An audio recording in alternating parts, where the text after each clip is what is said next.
Welcome to the morning sunrise, a Nomad's taste, the captain vlog of Benny Now. That's me.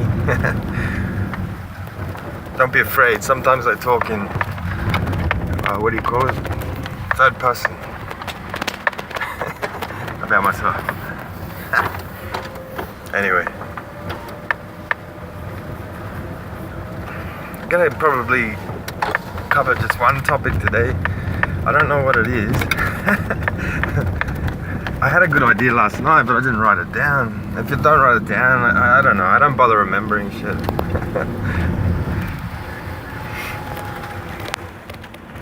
When you get to my age, remembering shit is overrated. Time goes a lot slower if you embrace every moment. You love every moment. I have people older than me or younger than me saying, "Oh, time goes fast." Oh, not for me. Well, it's not usually a person born here. It's just usually an older person from my country, you know. What? I've been trying to put into words what that is. I am trying right now. Being spontaneous. Benny Now, baby, in the now. So I just imagine it's all those linguistic tiles, you know, like not knowing that they're there. And then you just see, oh, that's another butterfly, another tree. Another day at work, another hour at work, another night at home, another sleep. All this magic being lost, all this magic being tiled over with sometimes nice poetic words, sometimes dark and ghouly words, cobwebby. Oh, time goes so fast, they say. Especially as you get older, they say. The blink of an eye, see, then they put a linguistic tile over that. Where did all that time go? Oh, I've got a linguistic tile for that. In the blink of an eye it went, they say.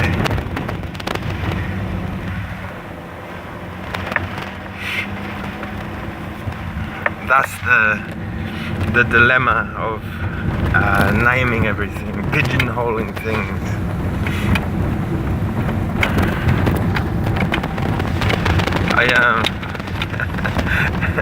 I should be.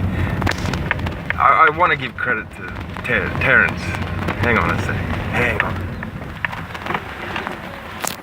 Buenos días, que se va súper bien.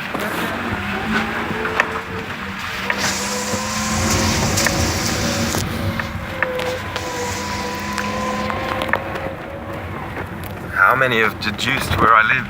There's a competition for a t-shirt that is going to be very spontaneous. The first person to comment the country I'm in, not the city, because you'll get it wrong. I don't want you to get it wrong. I kind of do. I want someone to get it wrong and go, oh no, it's not that. And then they'll go, oh, it must be this. Oh no, it's not that. That'd be great. Like a bit of a dialogue. Rather than just, wham bam, thank you ma'am, here's your t-shirt. Have a nice day. Cause, you know. Thanks for staying at Benny Now. No, none of that stuff. I'm a monogamous. There's a. I've noticed like a lot of people coming out of the closet as polygamous. People close to me, and I asked myself a long time, and I'm monogamous. I just I don't have the training. It requires a lot of training to be polygamous. You have to unlearn jealousy. Well, I guess you're gonna have like a less jealousy. If you're a jealous polygamist, you're in for a fucking tough life. Unless you unlearn it.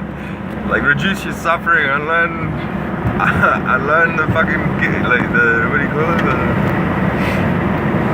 That nervous feeling, you know, oh, he likes her more than me, or she likes her more than me, you know, like, like these orgy types. I guess you beat it out of yourself by beating other, carving up other people.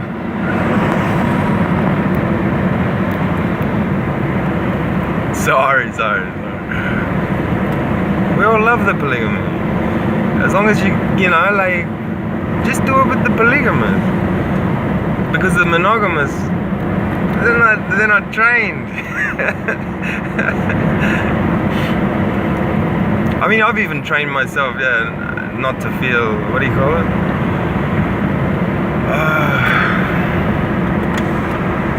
Jealous. Whoa, you silly man. silly boy. Yeah, so I train myself not to be jealous, but I like fucking, that was a lot of work, man. Like, a lot of work.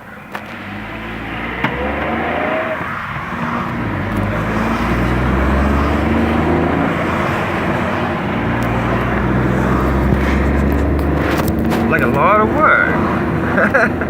I only just got to that recently. But even then, I'm like, you know, like, I'm going to choose situations that make me feel like I can be myself. And jealousy is like a part of the beast. You know, and denying it is like a thorn in your side. Denying the beast to be the beast.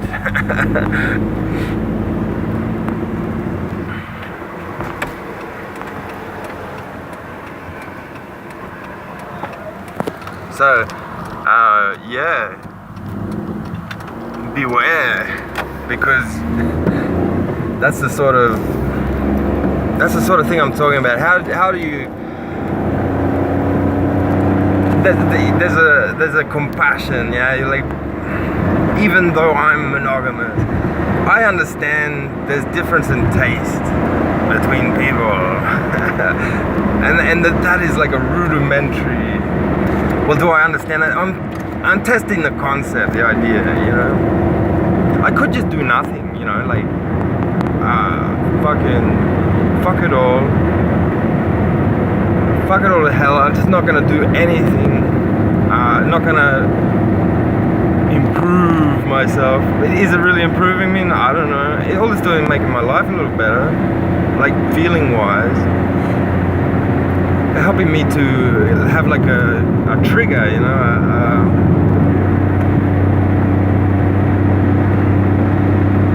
Helping me to have a trigger at the ready, so that I can react and to whatever circumstance I can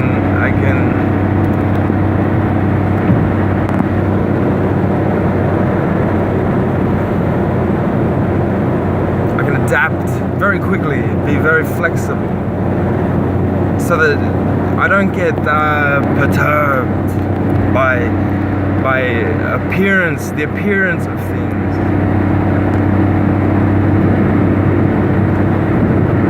Because things can appear fucking horrible, but with training and a development of a certain skill set, you can like tear all that appearance down, that veil, tear it down, and you can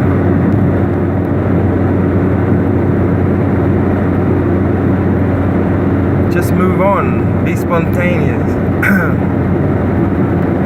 Put a linguistic tile on it. That's to start with, you know, like, oh look, here it's looking terrible again. Wow. but choosing the linguistic tile with a edge of less suffering. Oh, look again! It's appearing things that I don't like. Amazing how they draw from me the ideas that I do like, solutions to bring about what I do like. Just the thoughts, these great birthing places. There must be a nice word for that.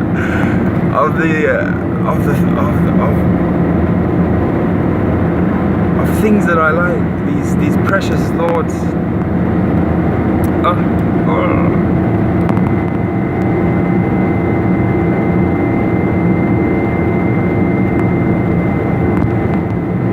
So that's like a tricky trick game, like be tricky, have a trick and trick it out, baby. You gotta. That's like I call that potent. And for it to just dribble from the mouth of a lady that claims she's being channeling someone, but she doesn't put it in those terms. I'm combining Terence McKenna with her. I'm combining Alan Watts with her. Or was Alan Watts just a replica of Hindu and Zen? Maybe. We certainly had a lot to say, but not too much. Back in the day, you could. That's what I was getting to. Curation. I'm going to talk about curation because I'm a curator more than an original. Like Alan Watts was a curator of Zen, Asian culture, Asian. I don't know if you're allowed to say that anymore. Asiatic.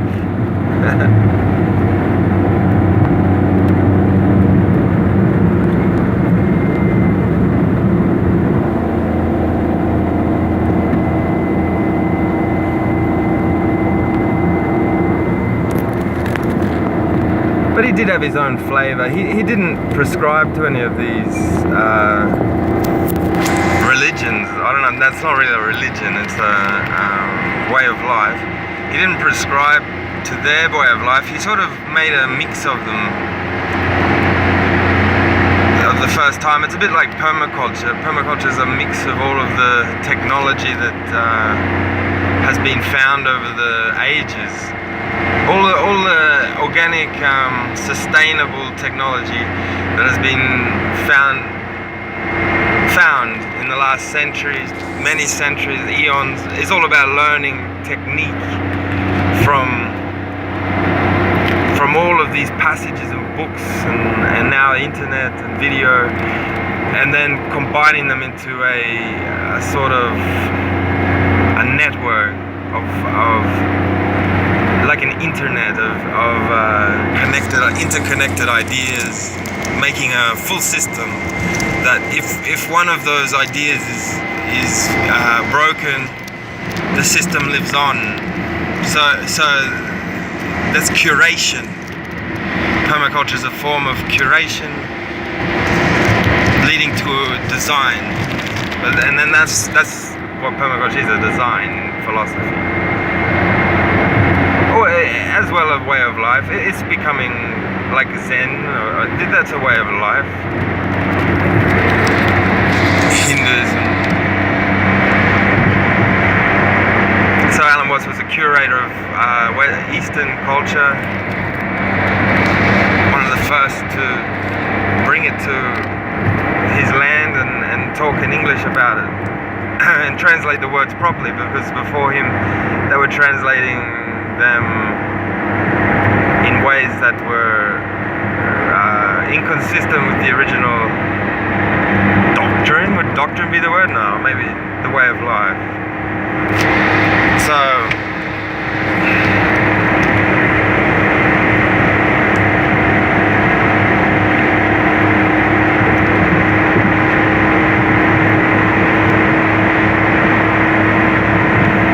curation, because I'm more a curator than more so a curator than an original. At the end of the tunnel, there's an original system for me. I'm the one that has to walk around with all tuned to these ideas of people like me and me.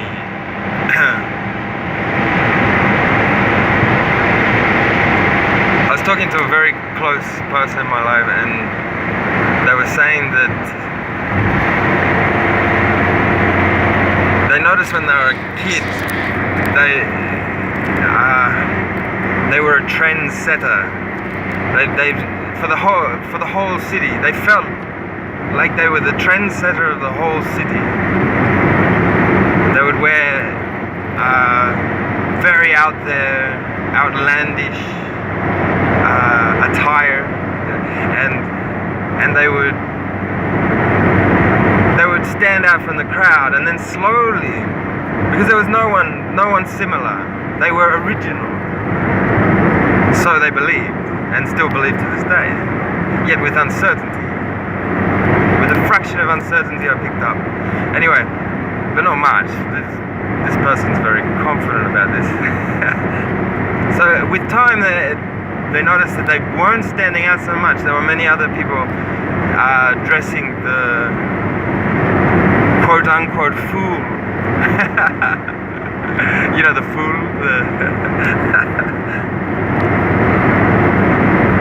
Fool is very important in society. The trendsetter.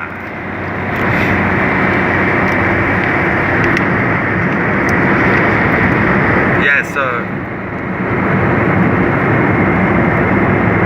curator, original, the polarity. Many of us, I've been testing this for ever since I got a grasp on the morphogenetic field. I've been testing this, how many of my ideas are really original. And despite, I hate doing it, because you go, oh, by telling Google, if I tell Google, then someone is going to know. It goes out into the universe. Uh-oh.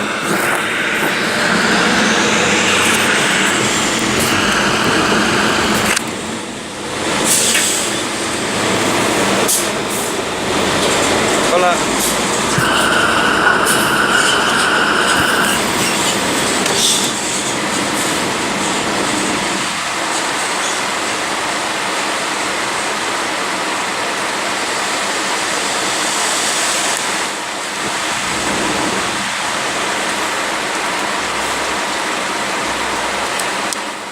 Gracias.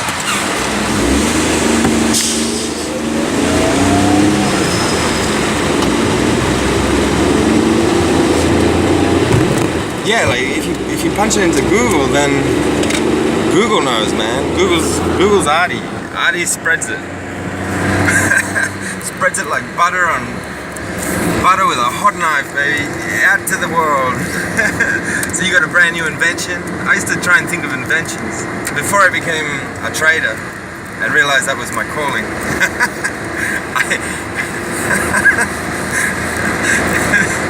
Before becoming a dodgy trader on the cryptocurrency exchange, I realized that was my calling. I used to try and make inventions. And I'd come up with an invention, and then I would refuse to Google it. And then I started to share that with other people, with one person, because he had good idea. I guess I thought I had good ideas. Don't worry, I'm going to invent something one day. I got good ideas, man. I got a really good one for the car. Wow, like a one-size-fits-all sock oven for your car that heats your like pies and pastries and things, or cools your drinks and whatnot using the air conditioner of the car, like a refrigerator. And you roll out the sock on the top, you know, where you got the demister. So it's not good for a day when you have fog. And then the sock clamps, it sort of like squeezes up because of the material in between the windscreen and the dashboard, and then it has holes in the perforations that you get the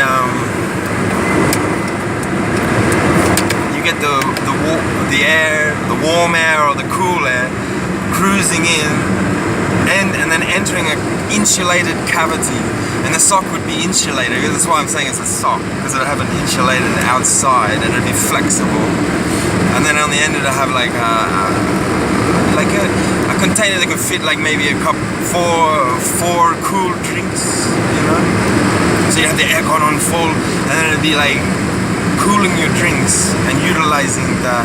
But the best part would be utilizing the heat of the engine to warm in like cool climates. And this must exist. This must exist. I haven't Googled it, you see. But I'm throwing it out here, so Artie got me. You got me, man.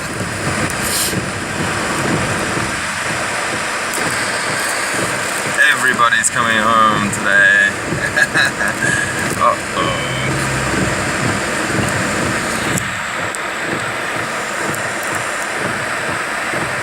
Yeah, so that's like an invention, you know? That's what I mean by an invention. I didn't actually make it, it was just an idea, you know? Oh, what a beautiful day. It's been raining. All of the pollution precipitated from the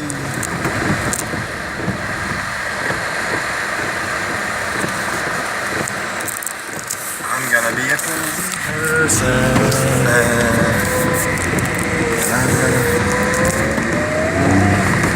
I'm gonna cruise on the outside lane where everybody gets really angry.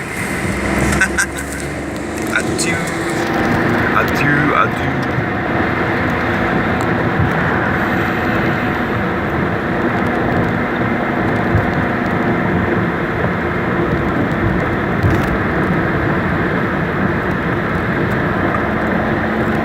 Yeah, so curator original. And I asked this person the $1 million question.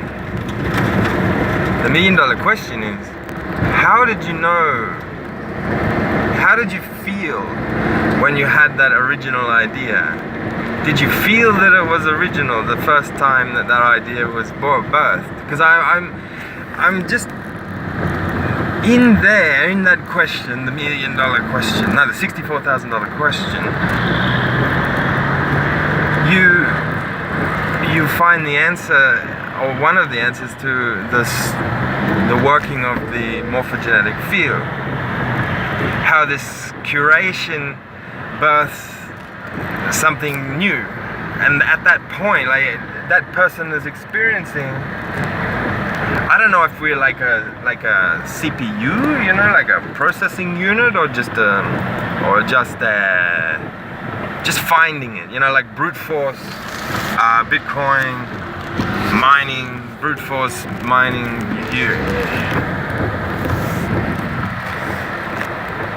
Just like brute force Bitcoin mining, you're just you're just cruising through that morphogenetic field with your torch, and you know, like just imagine like it's like Taj Mahal, it's full of all these rooms, or it's a big hotel. Someone said, "Oh, like a hotel," and I said, "Yeah, that's a fucking cool idea. All these different rooms, all these different people, tastes." I look like what you see on the DMT Flash, you know, like that big ball with all of the windows and all of these reflected, inflected fucking rooms, like, you know, it's floating through space sort of thing. Like inside are all these like situations and ideas and people and symbol and whatnot. And then it's all just blown apart, like all your linguistic tiles are just oh shit, I can't describe this motherfucker. I can see it. I got like one photo, I did one screenshot of the fucker. Fucking screenshot of that bitch. I got that sitting there, you know, like it's like the eye of a fly, you know, but in each eye hole, you know, because there are all these like holes there. and they like got the sort of convex surface which is like gleamingly divine, beatific vision to the maximum, you know. And then like in each of those windows, the inverted and reflected and slightly different going ons, like a room in a hotel, like someone told me. Someone close to me. Yeah, man, like you going in through that hotel, you find a new room. Oh my god, there's a new room. I never knew this room existed. And then that moment, but I don't know, like that room existed. Maybe someone else like 10 years ago had walked into that same room, you know. I don't know. But the moment that someone goes and like, look, I found this, I made this switch that turns all the lights to blue or whatever color you want, and then everyone's like, whoa, that's so cool, I can have a light of own, and then it gets adopted. It just, everyone's just, oh, that's normal, I got my own light, like the iPhone, you know. That dude had original ideas. The iPod, the iPhone, original, and then it propagated, and then it gave birth to like the Samsung or the fucking smartphone or something, you know, like. There be some original ideas that propagated, you know, like long and far. I mean, the dude that mashed potato and then put it on top of minced meat, put it in the oven with some cheese, a little bit of cheese on top, maybe some onion in the meat, and then cooked it and said, that's a fucking shepherd pie, baby. That propagated. Well, it propagated in my territory.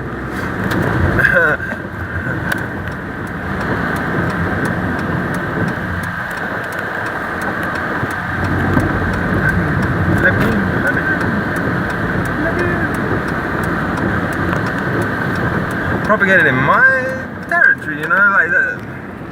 But when they have that first and then they eat it and they go, whoa, and then there's like an explosion in the morphogenetic field. Oh, that's what I'd be thinking, like a big nuclear explosion. But like a beautiful one that like just, everyone just goes, whoa, I want to put potato on top of meat and cook it in the oven and call it as fucking shepherd's pie, baby. Don't you fucking know it? Yeah, so that's the reason why you'd ask, what did you feel when you had that idea? So then like someone describes it to you, and then you imagine it, and then like obviously you do that enough, you focus enough, you're gonna come up with like an original idea. One will be born.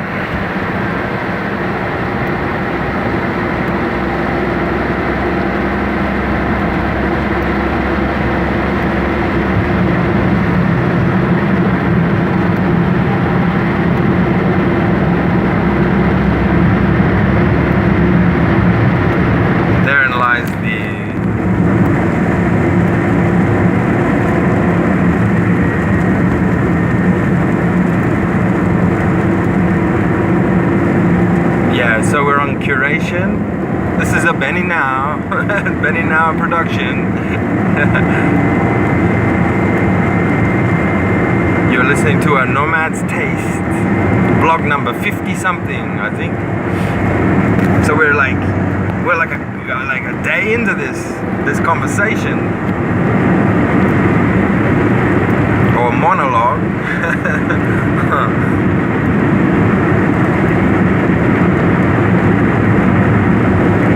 The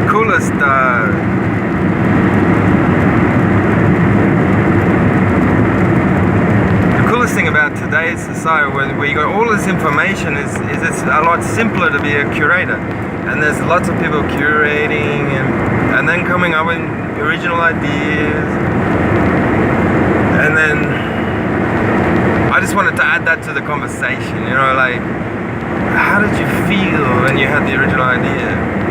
There must be a feeling about it. There must be a distinct feeling. Like once I like won on a pokey machine, and it was like before I hit the button, I knew like my heart beat strange, my vision clarified. I became like all of me went into that finger and pushed that button,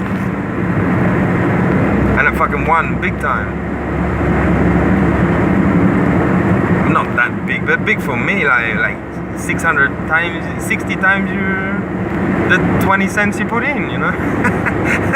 Paid for the fucking meal. Kind of.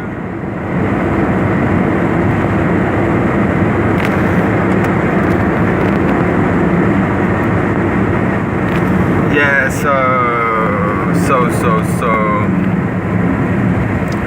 what? Well, what else could we talk about with curation? I want to keep going for you. I've got like 15 minutes. I can keep going. Or I could just like dissolve into my own experience over here.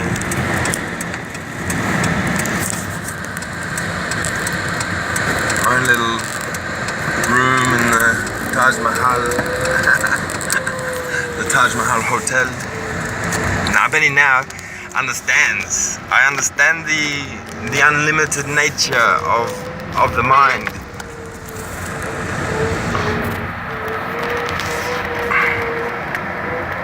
She's cool. It's cool, baby. Understand the limit. Who was it? It was Lily. John C. Lilly said the mind's unlimited. And that dude would fucking know. Do you know what that fucking dude did? You know how crazy that bastard was? He's cool, man. He went into, that's my new, I've been stuffing up all day. I'm training myself to remove the tiles of the F word, the C word, the S word. I'm going to start speaking lovey-dovey sort of thing. Try and increase my vocabulary to other adjectives.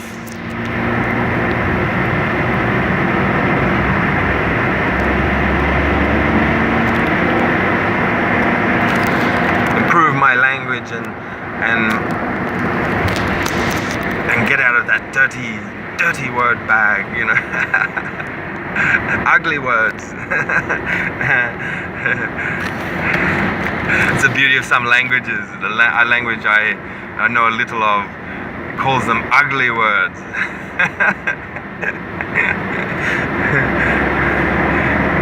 That's so cute. It's so cute. Yeah, Lily basically went on these ketamine fucking trips in a isolation tank. So dissolved pretty much fucking everything.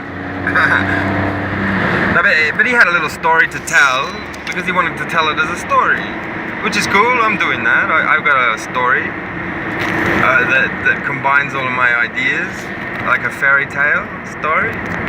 And he had one where he went to the edge of the universe and was the membrane that transmuted nothing into something. And this guy said this a long time ago, and then I found a very interesting Krauss, one of the mainstream physicists, basically said the sum of all the charge in the universe is zero. We could all be coming from nothing. Can you imagine that? And I'm thinking, fucking man. I know it was color TV, like it would have been 60s or 80s. This dude's wearing a fucking this Explorer, Psychonaut Extreme, is wearing a fucking raccoon on his head. In an interview, you can hardly fucking understand him because he must be like I don't know, maybe he was like that before he did like 1,000 ketamine trips. I don't fucking know. But the dude mumbling, but they got like subtitles, and he says quite clearly he was the membrane on the fucking, well, he wrote a lot of books. He was the membrane on the edge of the universe that was transmuting the something into nothing. And then he came back all the way through the universe, and he wondered why he always came back to his one body. He wanted to understand the mechanism, why he tuned back to this one body, and came to the conclusion, no doubt, that it was biological, chemically based. The trip was induced by the brain chemistry, because he's on these hallucinogens and fucking painkillers or whatever the fuck they were. Ketamine's like a children's painkiller, but it has psychoactive effects. So they're not used on adults because it can freak the fucking adults out, you know, like, because it blows your head off. And if you're not ready to have your head blown off, you know, or you can't handle that. Ooh, schizophrenia for life, baby. Anyway, the point of it was, this dude said the mind's unlimited. Now,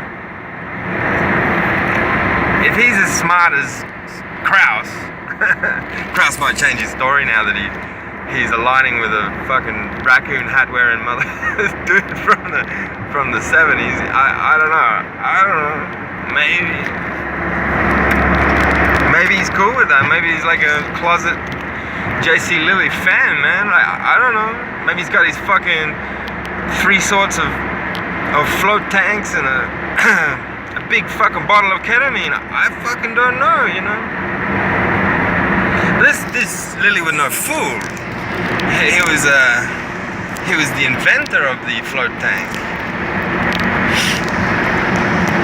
And he used to do like 3 hours in the fucking things, you know? And like live other lives and whatnot. But he came to the conclusion he'd been going, like traveling too much, and that he wanted to play his part in society. To be, it's like the old Hindu, I think it's Hindu, where the Prashna Gana, I forget what it is, La Prana, the enlightened one that returns to society to be with the people that are not enlightened. He found that kind of cool, I think, at the end, because he was like, on my last, because he used to speak to, like, he had voices in his head, you know, he had a whole story going on. Dude was a psychiatrist, man, and he's like, became like what was he called, like telling people he talked to entities in his mind, you know, like this is very unconventional. I think when they found out what he was doing, because he had like a government contract or something, when they found out like his writings and what he was doing, they like kicked him out of this mad scientist off his work, you know. They like fucked him off, you know.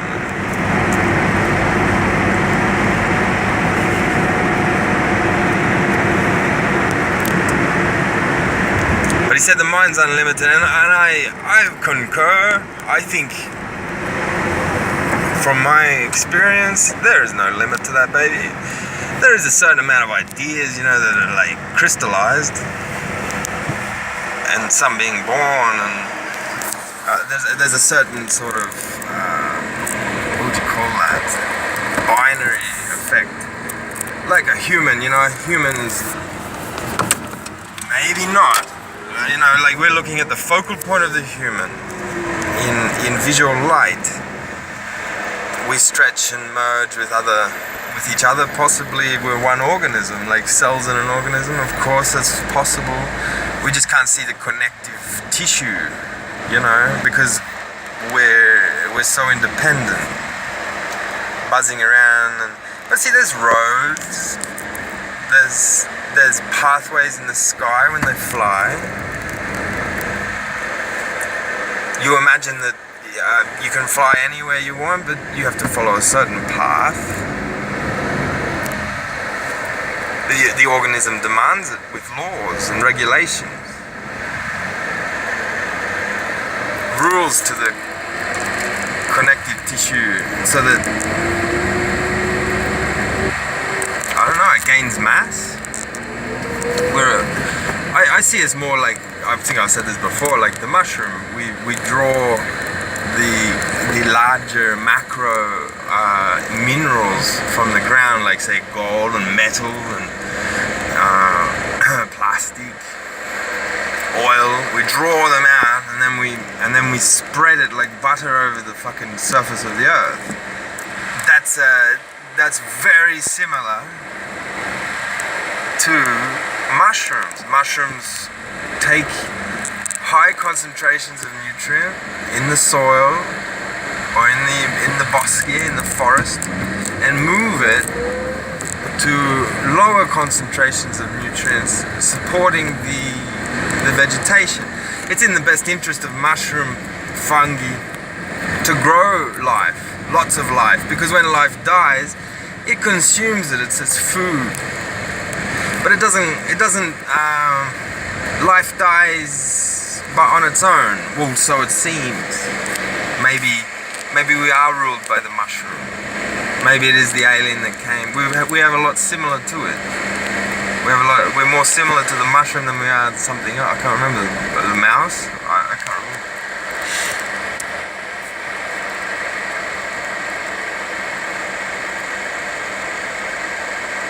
Quite possibly we're an extension of it.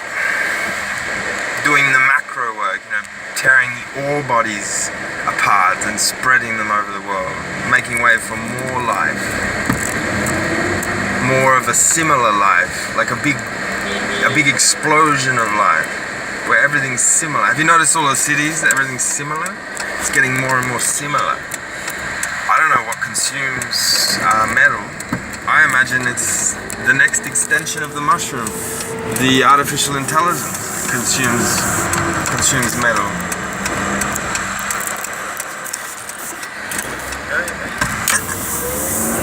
Anyway, let's come to an end here. I love you all in my heart of hearts. Get in there sometime. Maybe you'll feel it too. Peace out and prosperity to all. Have a lovely day. See you on the flip side.